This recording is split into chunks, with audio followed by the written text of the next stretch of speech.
Hi, welcome to Sherin's kitchen. இன்றைக்கி நம்ம கிச்சனில் பார்த்தீங்கன்னா ஆப்பமும் ஆட்டுக்கால் பாயாவும் தான் பண்ண போகிறோம். இந்த கப்பில் 2 கப் அளவுக்கு பச்சரிசி சேர்த்துக்கலாம். அரிசி கழுவி எடுத்தாச்சு. இப்போ தண்ணி ஊற்றி ஊற வச்சிடலாம். ஒரு 4 மணி நேரத்துக்கு ஊறட்டும். அதுக்கப்புறம் எடுத்து பார்த்துக்கலாம். அவல் 1 கப் ஊற வச்சிடலாம். அரைக்கிறதுக்கு ஒரு 5 நிமிஷத்துக்கு முன்னாடி இந்த மாதிரி அவல் எடுத்து ஊற வச்சுக்கிட்டா போதும். 2 கப் அரிசி போட்டிருக்கேன். இதில் 1 கப் அளவுக்கு அவல் சேர்த்துருக்கேன். வெள்ளை அவல் கழுவிட்டு ஊற வச்சிடலாம். அரிசி ஊற வச்சு 4 மணி நேரத்துக்கிட்ட ஆயிடுச்சு. இப்போ அரைச்சிடலாம். ஏங்க அவல் பார்த்திங்கன்னா ஊற வச்சு பார்த்திங்கன்னா அது ஒரு 2 நிமிஷத்தில் இந்த மாதிரி வந்துடும். சோறு மாதிரி. சோறு போடுறதுக்கு பதில் அவல் சேர்த்துக்கலாம். அவ்வளோதான். இப்போ போட்டு அரைச்சிடலாம். தேங்காயும் பார்த்திங்கன்னா ஒரு சின்ன தேங்காய் எடுத்து துருவி எடுத்து வச்சுருக்கேன். பெரிய தேங்காயாக இருந்தால் ஒரு அரை முடி தேங்காய் நமக்கு போதும். அவ்வளோதான். இப்போ இதை அரைச்சிடலாம். அடுத்து அவல் சேர்த்துடலாம். நல்லா தண்ணியை புழிஞ்சிட்டு அவல் மட்டும் சேர்த்துக்கலாம். பாருங்கள், சோறு மாதிரியே தான் இருக்குது பார்த்திங்களா? அதனால தான் இதை சேர்க்குறது. அடுத்து தேங்காய் துருவல். மாவு வந்து அரைச்சாச்சு. நான் கடைசியில் பக்குவம் காட்டுறேன். அது கூட ஒரு 2 ஸ்பூன் அளவுக்கு சர்க்கரை சேர்த்துடலாம். தேவையான உப்பு. அடுத்து இன்ஸ்டன்ட் ஈஸ்ட் வந்து ஒரு அரை ஸ்பூன் அளவுக்கு சேர்த்துக்கலாம். சேர்த்துட்டு இதை கலந்துருவோம். இவ்வளோ கெட்டியாலாம் இருக்க வேண்டாம். நம்ம வந்து கிரைண்டரை கழுவினோம் இல்லையா, அந்த தண்ணியை இதில் சேர்த்துருவோம். சேர்த்துட்டு கலப்போம். அவ்வளோதான். பார்த்திங்கன்னா நல்லா எல்லாம் போட்டு கலந்தாச்சு. நல்ல மாவு அரைக்கிறது பார்த்திங்கன்னா இந்த மாதிரி தொட்டு பார்த்திங்கன்னா அப்படியே வலுன்னு இருக்கணும். அந்த மாதிரி அரைச்சி எடுத்துக்கணும். அவ்வளோதான். அதே போல் இந்த மாதிரி ஊற்றி பார்த்திங்கன்னா இந்த மாதிரி நல்ல தண்ணியாக இருக்கணும். அளவுக்கு அதிகமாக தண்ணி சேர்த்துற வேணாம். ஓரளவுக்கு இந்த மாதிரி ஈஸியாக மாவுன்னா இப்படி ஈஸியாக ஊற்றணும். அந்த மாதிரி இருந்தால் நமக்கு ஆப்பச்சட்டியில் ஊற்றுறதுக்கு கரெக்டாக இருக்கும். அவ்வளோதான். 8 மணி நேரம் கண்டிப்பாக நல்லா பொங்கி இந்த மாதிரி மேலே வந்து நல்லா புளிச்சு வரணும். அப்போ தான் ஆப்பத்துக்கு நல்லாயிருக்கும். இப்போ இதை மூடி வச்சிடலாம். காலையில் எடுத்து பார்க்கலாம்.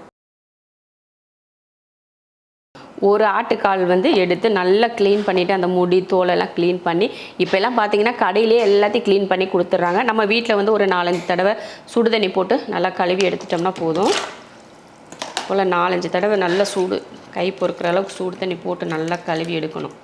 நல்லா சுடு தண்ணியில் 4-5 தடவை கழுவிட்டு இல்லை குக்கரில் போட்டு அது கூடவே பார்த்திங்கன்னா 2 தக்காளி, ஒரு 20 போல் சின்ன வெங்காயம் எடுத்திருக்கேன். அதை சேர்த்துக்கலாம்.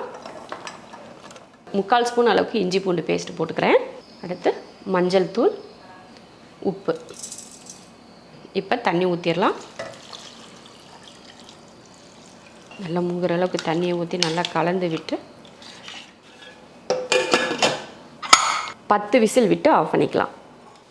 ஆட்டுக்கால் நல்லா வெந்துருச்சு பாருங்கள். வேகிறது எப்படின்னா அந்த சதை வந்து அந்த எலும்புலேருந்து கொஞ்சம் பிரிஞ்சு வர மாதிரி இருக்கணும். அது மாதிரி இருந்தாலே நல்லா வெந்துருச்சுன்னு நினச்சிங்க. பாருங்கள், அருமையாக வெந்து தனித்தனியாக கலண்டு வருது. அவ்வளோதான். இப்போ தாளித்து விட்டுறலாம். மறுபடியும் நான் ஒரு குக்கரில் எண்ணெய் ஊற்றிக்கிறேன். ஒரு 2 குழிக்கரண்டி அளவுக்கு எண்ணெய் ஊற்றிருக்கேன். எண்ணெய் காஞ்சதுமே அரை ஸ்பூன் சோம்பு, ஒரு அன்னாச்சிப்பூ, 2 பட்டை, 2 கிராம்பு, 2 ஏலக்காய்.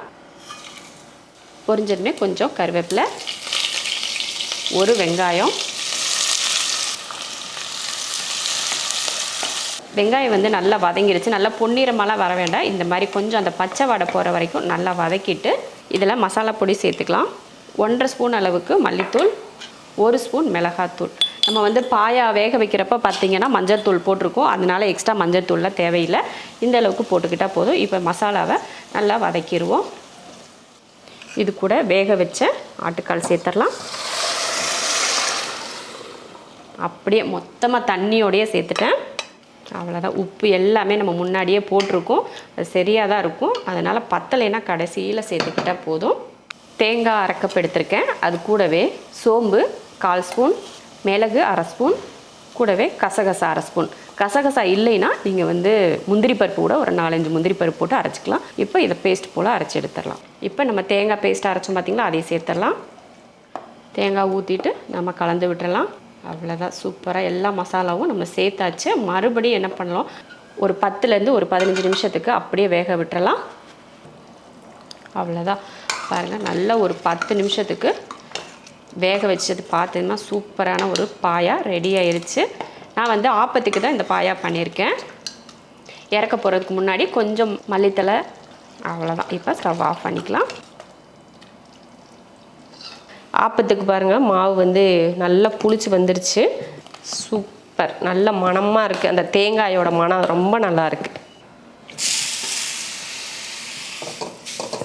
நல்லா ஆப்பச்சட்டி காஞ்சதுமே சூப்பராக ஒரு கரண்டி நிறைய மாவு எடுத்து ஊற்றி அப்படியே இந்த மாதிரி சுற்றி விடணும்.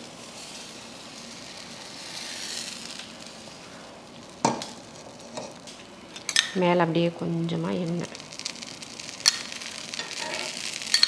நான் வந்து தேங்காய் எண்ணெய் தான் ஊற்றுறேன். நம்ம வீட்டில் எப்பயுமே தோசை ஆப்பம் இதெல்லாம் செஞ்சோம்னா தேங்காய் எண்ணெயில் தான் ஊற்றுவேன் மேலே.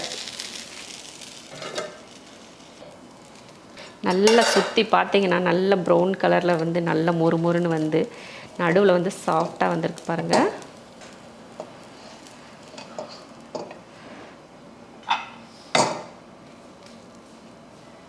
அப்படியே இந்த மாதிரி பாயா செஞ்சு அப்படியே ஆப்பத்தில் ஊற்றி அப்படியே சாப்பிட்டோம்னா டேஸ்ட் எப்படி இருக்கும் பார்த்துக்கோங்க. புதுசாக பார்க்குறவங்க கண்டிப்பாக செஞ்சு பார்த்துட்டு எப்படி இருக்குன்னு சொல்லிட்டு மறக்காமல் கமெண்ட்டில் சொல்லிட்டு போங்க.